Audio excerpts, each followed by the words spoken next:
Hey Hardy 4th grade, Miss Grillo here. I am so happy you have joined us for another episode of Math with Miss Grillo. Today we are going to be working on multi-step word problems. Now I did another video on this a couple of weeks ago, but the amount of times you're going to have to use multi-step word problems and you're going to be exposed to them both in the real world, when you're buying groceries to see how much everything is going to cost, or in tests and on worksheets. So that is why I want to hit this standard extra hard today. So if you will go ahead for me, pause the video, get out your packet, and you should be looking for a math page that has SL4D at the top. It says Independent Practice Day 2, okay? And we are going to be working on problem number 1, which starts the Adventure Club, okay? So go ahead and pause the video here until you get that packet out, and when you are ready, you may hit play and continue. So today we are going to be looking at this problem and working it out. So I want you to take 1 minute, read this problem to yourself, okay? It's right in front of you on your piece of paper, so read it there. It's going to be much easier because it'll be right in front of you. All right, I hope you all were able to go ahead and read that. Now I'm going to read this out loud to you. And just like we talked about in the other video, whenever we are reading word problems, the best thing to do is to chunk up the problem. So you're looking at working with different, smaller sections of the problem rather than working with this big chunk. So as I read it out loud, I want you to stay there and think, where is the important information in this problem? And where are we going to have to chunk it, okay? So, the Adventure Club went on a hike to a waterfall. To get to the hike, the club members took 9 cars and 5 vans. There were 5 people in each car and 12 people in each van. How many people went on the hike? All right, so let's go sentence by sentence and see where our important information is. So I am going to get out one of my markers, get out your pencil, and go ahead and chunk with me. So the Adventure Club went on a hike to a waterfall. Is that important for the context of this problem? All right, I'm hearing some yeses and some nos. So they're going on a hike to a waterfall, right? We know this based on the first sentence. But is there any information in here that we're going to have to use to do math with? You see any numbers, times, multiplying in that first sentence? No, there isn't. We're just learning that the Adventure Club is going on a hike, right? So we do not have to chunk there because it is not an important sentence for the problem we are doing. All right, so let's go to our second sentence. To get to the hike, the club members took 9 cars and 5 vans. Is that important? Yeah, we have some numbers in here, 9 cars and 5 vans. So I'm going to chunk right there because since we've read the problem through, we know that the cars and vans are going to come back into place. So I'm going to chunk there. This is important for our math problem. All right, let's move on to the next sentence. There were 5 people in each car and 12 people in each van. Is that important? Yeah, because we are looking at how many people can fit in the cars and how many people can fit in the vans. So I'm going to go ahead and chunk right there, put my dash right there, because we know that is another important part. All right, and the last sentence. How many people went on the hike? All right, this sentence is known as our question, right? It ends with a question mark. This is the question we are trying to answer. So what I'm going to go ahead and do is I am going to write the question in sentence form. So I am going to put a blank spot. Blank people went on the hike. Because that's what I'm trying to figure out. By the end of this problem, I should be able to answer the number of people that went on the hike. All right, now that I have that sentence written, or question written as a sentence, I am now going to move back to the two sentences that I have chunked or broken up. All right, so here's our first sentence. To get to the hike, the club members took 9 cars and 5 vans. All right, so what are we working with here? What 2 items? What 2 objects? Very good. We have cars and we have vans. So what I'm going to go ahead and do is over next to the problem, I am going to separate these out. I have my cars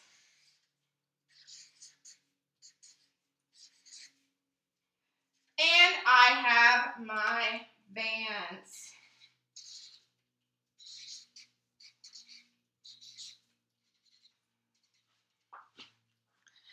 All right, now I don't know about you, but I am a very visual learner. So drawing a picture sometimes helps me figure this out. So we know we have 9 cars and 5 vans. So what I'm gonna go ahead and do is draw 9 cars. Now, I'm not the best artist, so I'm gonna have my cars be represented by circles, and I'm gonna draw 9 of them.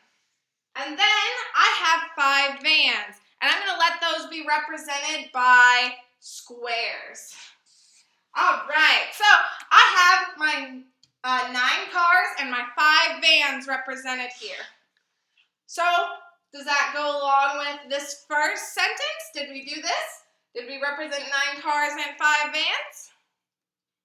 Yeah, we did it in picture form. You can also write it next to it. So we have 9 cars and we have 5 vans. All right, so let's move on to sentence number 2. There were 5 people in each car and 12 in each van. All right, so how can I represent this next section in the picture we've drawn? We have 5 people in each car and 12 people in each van. These circles and squares represent the number of cars and the number of vans. So take a second of private think time. What can I do to represent or include this next sentence in my picture?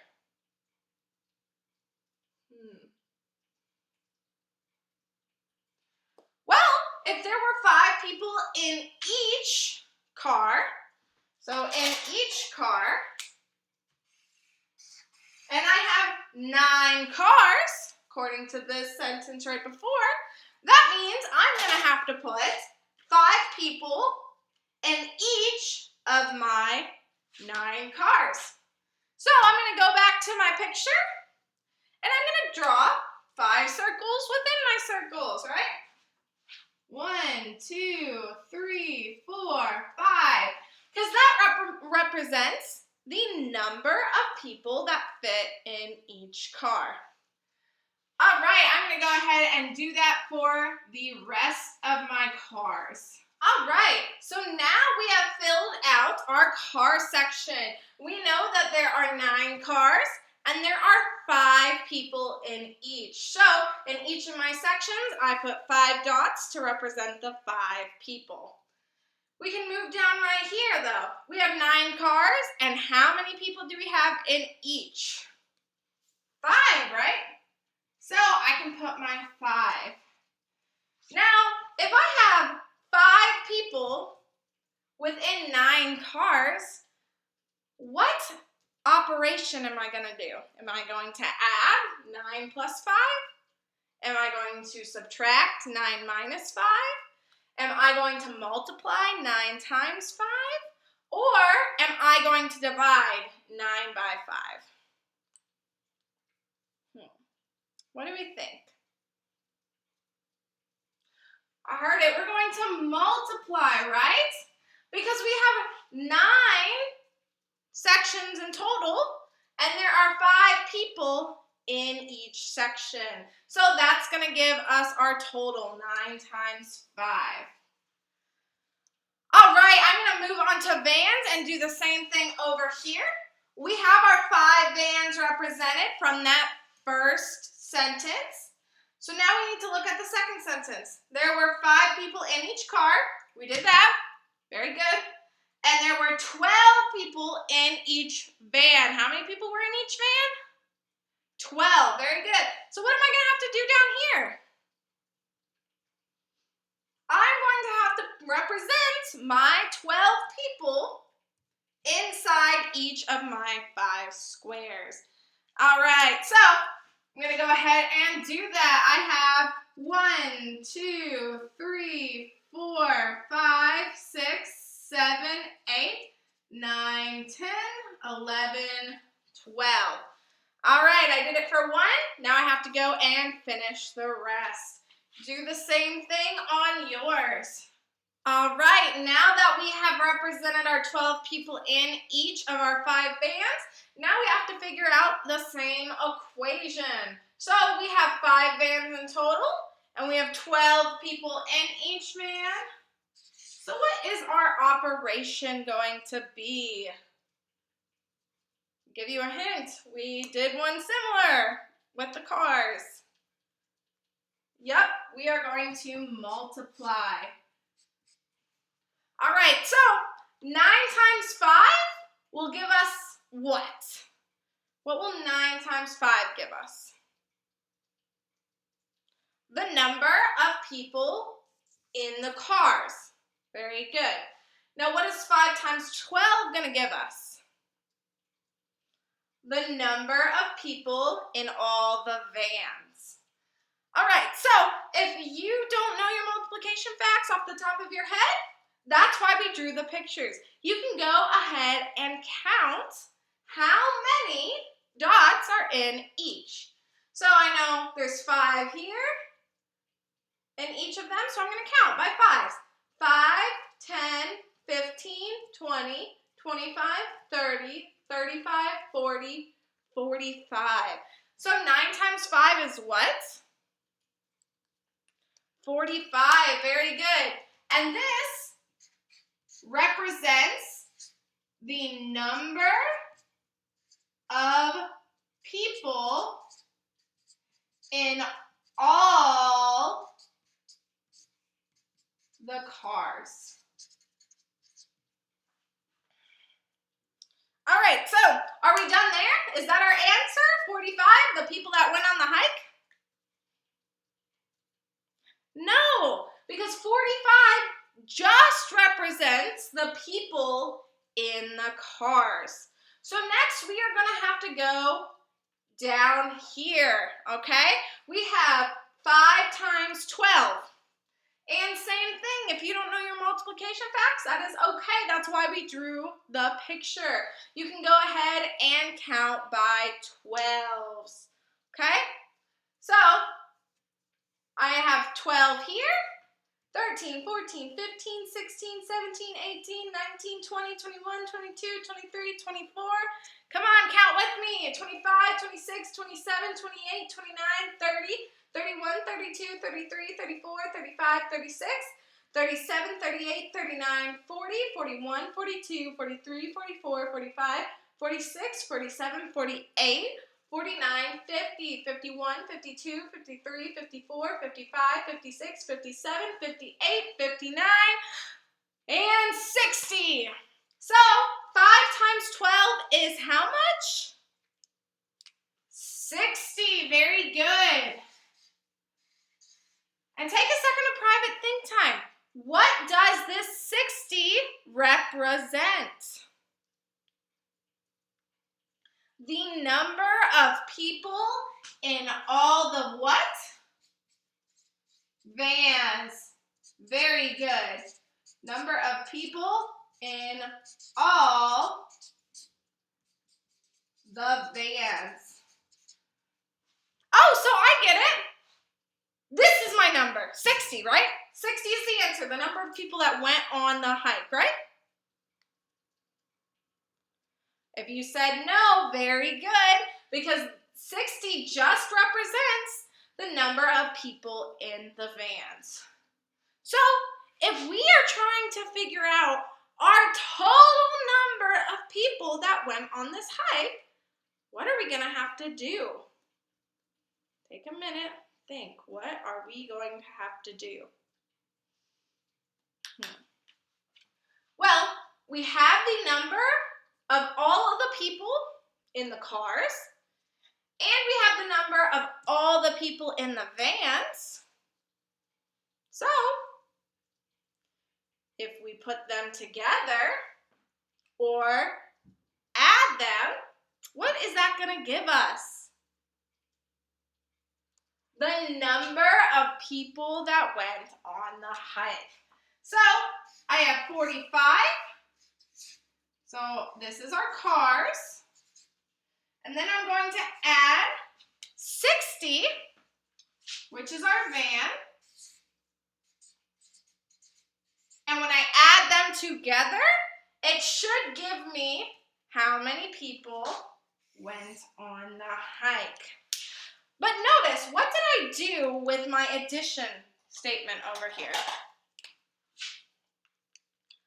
I lined up my numbers, right? I have my ones lined up and I have my tens lined up. That's the way you got to do it, or you'll get confused. You won't get the right answer, okay? And this number down here is going to be number of people on hike. All right, so whenever I'm adding, I'm going to start in my ones place. Very good. So 5 ones plus 0 ones gives me 5 ones. Very nice. All right, now I have 4 ones plus 6 ones.